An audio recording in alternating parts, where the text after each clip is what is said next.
Surprise snap election called in the wake of Brexit, a move to strengthen Prime Minister Theresa May's hand in looming negotiations with the EU. There's actually been little talk of Brexit.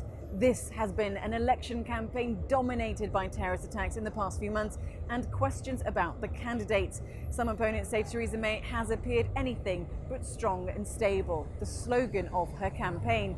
But here on the steps of the European Parliament, as young people gather under the setting sun of a cool Brussels evening, we asked a few British expats living and working here how they're feeling and any expectations they might have as polls close back home. I'm feeling rather apprehensive about the vote in the UK this evening. I personally voted Liberal Democrats because they're the only party that haven't accepted Brexit, unlike the other parties, and Theresa May, who will be taking us out of the Union. Of course, for myself and other expats living here in Brussels, that's a really decisive factor. At this stage, I think what's concerning is that we don't see any interest in compromise, and I think there's a misunderstanding amongst British people and potentially British politicians as well about what this election means for the EU officials who are also on the other side of the negotiating table. And I think sentiment is going to be a huge factor when it comes to our discussions. And a hard Brexit sentiment, which is really at the heart of the Tory manifesto, it seems at the moment, could potentially be disastrous for us. As a Brit living in Brussels, I don't really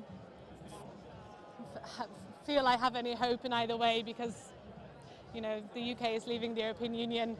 Whether Labour wins tomorrow or the Conservatives, the UK is still leaving the European Union. So that's my perspective as a Brit in Brussels. No hope. The problem for many Brits living abroad is that they have no idea what's going to happen to them and the lives they have created outside of the UK. No party has been able to offer voters a concrete plan or vision for what Brexit is actually going to look like. And that uncertainty also troubles EU leaders who don't know also what to expect once formal Brexit negotiations kick off later this month and whether a deal can actually be done in the 2-year negotiating timeframe.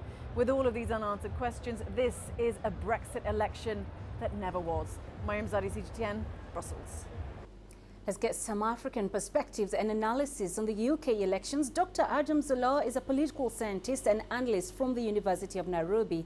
He joins us live here in our Nairobi studios. Thank you for joining us. So none of the parties have managed to secure a clear majority in this election. So should there be concern over of a possible instability in the coming days? Yeah, it should be a concern in the sense that you don't have a majority government, and therefore that leaves three possibilities. One, that the Conservative could reach out to a minor party to form a coalition government. It could choose to stay as a minority government.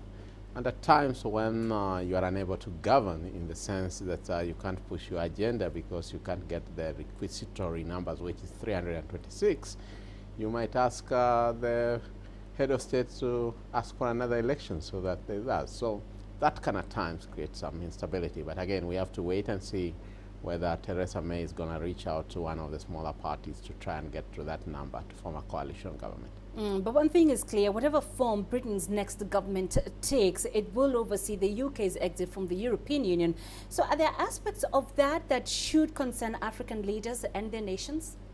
Yes, because you find that one of the reasons why Theresa May called for the snap elections was to try and get a clear majority, unlike her predecessor who had what you could call a minor majority, which led to a slim Brexit decision. And therefore, she wanted a situation in which she could be totally in control.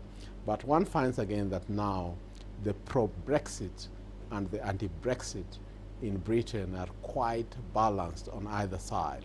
Yet that decision has already been made. What that means is that Britain itself is going to be divided over whether integration was a good thing for them or a nationalistic perspective was good for them. And I think that for African countries as a continent, it will kind of create some hang-ups in terms of how you relate with the European Union on the one hand and how you relate with Britain as a sovereign country on the other hand. And I think, again, one will look at it from different perspectives. You'll find the EU dealing with different recs. You'll find Britain dealing with independent sovereign countries, and that might bring some kind of tension within the African continent. And the main political parties in the UK pledged to keep the 0.7% of national income on foreign aid.